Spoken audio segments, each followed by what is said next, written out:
اللهم يا مسهل الشديد ويا ملين الحديد، يا منجز الوعيد، يا من هو كل يوم في أمر جديد، أخرجني من حلق الضيق إلى أوسع الطريق، بك أدفع ما لا أطيق، ولا حول ولا قوة إلا بالله العلي العظيم.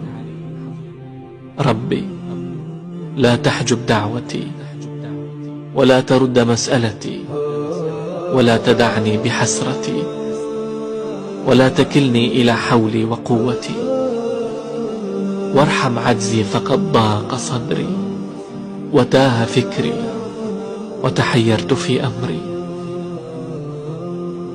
أنت العالم سبحانك بسري وجهري، المالك لنفعي وضري، القادر على تفريج كربي وتيسير عسري.